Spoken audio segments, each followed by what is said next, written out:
ಎಲ್ಲರಿಗೂ ನಮಸ್ಕಾರಗಳು. ಕಳೆದ 16 ಸಂಚಿಕೆಯಿಂದ ನಾನು ಒಬೆಸಿಟಿ ಅಥವಾ ಸ್ಥೂಲಕಾಯ ಅಥವಾ ಬೊಜ್ಜು ಅಂತ ಏನು ಹೇಳ್ತೇವೆ ಅದರ ಬಗ್ಗೆ ಮತ್ತು ಅದರಿಂದ ಆಗ್ತಾ ಇರುವಂತಹ ಅಡ್ಡ ಪರಿಣಾಮಗಳ ಬಗ್ಗೆ ಮತ್ತು ಅದಕ್ಕೆ ಯಾವ ರೀತಿಯಾದಂತಹ ಪರಿಹಾರವನ್ನು ಮಾಡಿಕೊಳ್ಬೇಕು ಅನ್ನೋದ್ರ ಬಗ್ಗೆ ತಿಳಿಸ್ಕೊಡ್ತಾ ಬಂದಿದ್ದೀನಿ. ಇವತ್ತಿನ ಸಂಚಿಕೆಯಲ್ಲಿ ಚಿಲ್ಡ್ರನ್ ಒಬೆಸಿಟಿ ಅಥವಾ ಚೈಲ್ಡ್ ಒಬೆಸಿಟಿ ಅಂತ ಏನು ಹೇಳ್ತೀವಿ, ಮಕ್ಕಳಲ್ಲಿ ಸ್ಥೂಲಕಾಯಗಳನ್ನು ಬೊಜ್ಜು ಹೆಚ್ಚಾಗ್ತಾ ಇರೋದನ್ನು ನಾವು ಇವತ್ತಿನ ದಿನ ನೋಡ್ತಾ ಇದ್ದೇವೆ. ಈ ಒಬೆಸಿಟಿ ಅಥವಾ ಈ ಬೊಜ್ಜಿಗೆ ನಿರ್ದಿಷ್ಟವಾದಂತಹ ಒಂದು ವಯಸ್ಸು ಅಂತ ಇಲ್ಲ.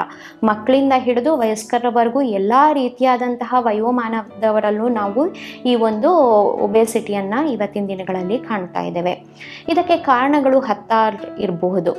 ಸೊ ಈ ಮಕ್ಕಳಲ್ಲಿ ನಾವು ಈ ಒಬೆಸಿಟಿಯನ್ನು ಯಾಕೆ ನೋಡ್ತಾ ಇದ್ದೇವೆ ಅಂದರೆ, ಇವತ್ತಿನ ದಿನಚರ್ಯಗಳು ಅಥವಾ ಸರಿಯಾದ ರೀತಿಯಾದಂತಹ ಒಂದು ಆಹಾರದ ಪದ್ಧತಿ ಇಲ್ಲದೆ ಇರುವಂಥದ್ದು ಮತ್ತು ಈಗ ಕುಟುಂಬಗಳು ಸಣ್ಣದಾಗ್ತಾ ಇರುವಂತಹದ್ದು. ಹಿಂದಿನ ಕಾಲದಲ್ಲಿ ನೀವು ನೋಡ್ತಾ ಇರ್ಬೋದು, ಮನೆ ತುಂಬ ಮಕ್ಕಳಿರ್ತಾ ಇದ್ರು, ಮನೆ ತುಂಬ ಜನಗಳಿರ್ತಾ ಇದ್ರು. ಮನೆಯಲ್ಲಿ ಒಂದು ಕಡಿಮೆ ಅಂದ್ರೂ ಒಂದು 10ರಿಂದ 15 ಜನ ಇದ್ದರೆ ಅದನ್ನು ಒಂದು ಕುಟುಂಬ ಅಥವಾ ಒಂದು ಫ್ಯಾಮಿಲಿ ಅಂತ ಹೇಳ್ತಾ ಇದ್ರು. ಇವತ್ತಿನ ದಿನಗಳಲ್ಲಿ ಏನಾಗ್ಬಿಟ್ಟಿದೆ, ಗಂಡ ಹೆಂಡತಿ ಒಂದು ಮಗು ಅಷ್ಟಕ್ಕೆ ಒಂದು ಕುಟುಂಬ ಸ್ಥೀಮಿತವಾಗಿಬಿಟ್ಟಿದೆ.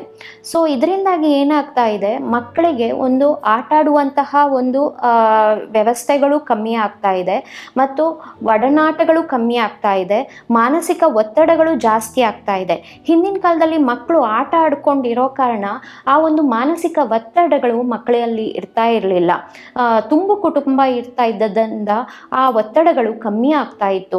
ಆದರೆ ಇವತ್ತಿನ ದಿನಗಳಲ್ಲಿ ಮಕ್ಕಳಲ್ಲಿ ನಾವು ಮಾನಸಿಕ ಒತ್ತಡಗಳನ್ನು ಕೂಡ ನೋಡ್ತಾ ಇದ್ದೀವಿ. ಸ್ಟ್ರೆಸ್ ಲೆವೆಲ್ ಅಂತ ಏನು ಹೇಳ್ತಾ ಇದ್ದೀವಿ ಅದನ್ನು ಮಕ್ಕಳಲ್ಲಿ ಕೂಡ ನೋಡ್ತಾ ಇದ್ದೀವಿ.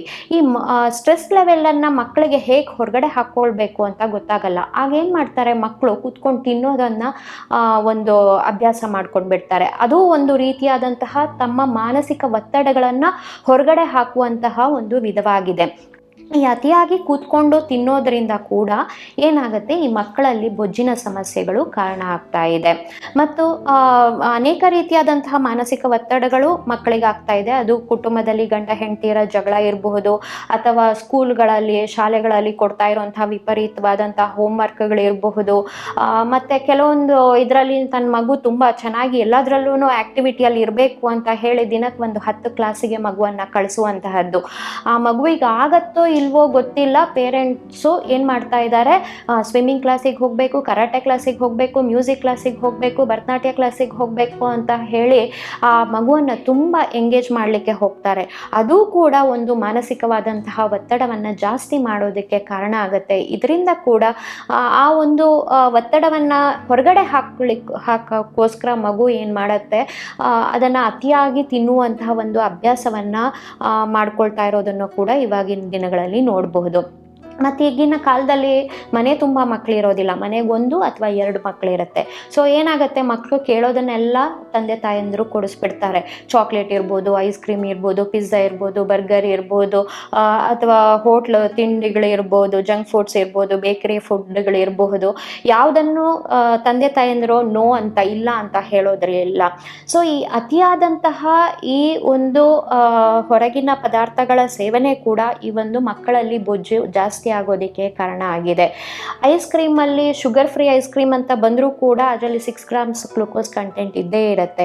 ತಂಪು ಪಾನೀಯಗಳಲ್ಲಿ ಕೂಡ ವಿಪರೀತವಾದಂತಹ ಒಂದು ಶುಗರ್ ಕಂಟೆಂಟ್ ಇರುತ್ತೆ. ಈ ಎಲ್ಲವೂ ಕೂಡ ಮಕ್ಕಳಲ್ಲಿ ಬೊಜ್ಜು ಹೆಚ್ಚು ಮಾಡೋದಕ್ಕೆ ಕಾರಣ ಆಗುತ್ತೆ.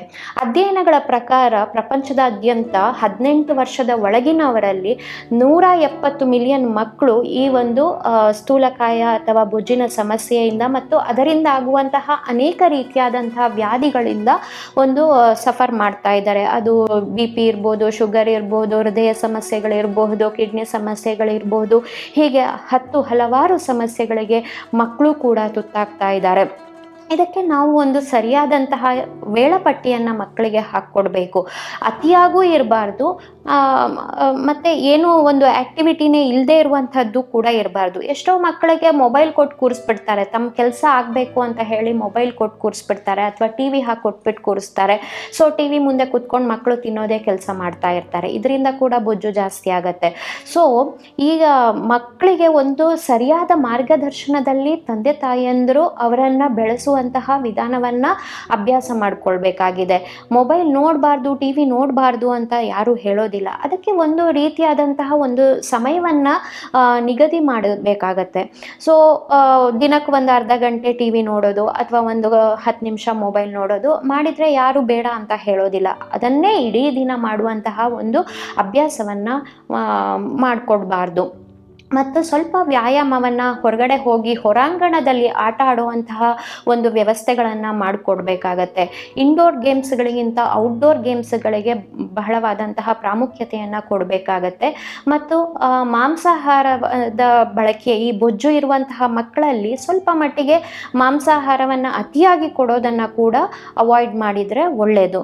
ಸೊ ಒಳ್ಳೆಯ ಆಹಾರ, ಒಳ್ಳೆಯ ವಿಹಾರವನ್ನು ಸರಿಯಾದ ರೀತಿಯಲ್ಲಿ ಸರಿಯಾದ ಪ್ರಮಾಣದಲ್ಲಿ ಒಂದು ತಂದೆ ತಾಯಂದರು ಮಕ್ಕಳಿಗೆ ವ್ಯವಸ್ಥೆ ಮಾಡಿಕೊಟ್ಟಲ್ಲಿ ಖಂಡಿತವಾಗ್ಲೂ ನಾವು ಈ ಮಕ್ಕಳಲ್ಲಿ ಆಗುವಂತಹ ಸ್ಥೂಲಕಾಯಗಳನ್ನು ಖಂಡಿತವಾಗ್ಲೂ ಕಮ್ಮಿ ಮಾಡ್ಬೋದು. ಮತ್ತು ಅದರಿಂದ ಆಗುವಂತಹ ಅಡ್ಡ ಪರಿಣಾಮಗಳನ್ನು ಮತ್ತು ವ್ಯಾಧಿಗಳನ್ನು ಕೂಡ ಕಮ್ಮಿ ಮಾಡಬಹುದು.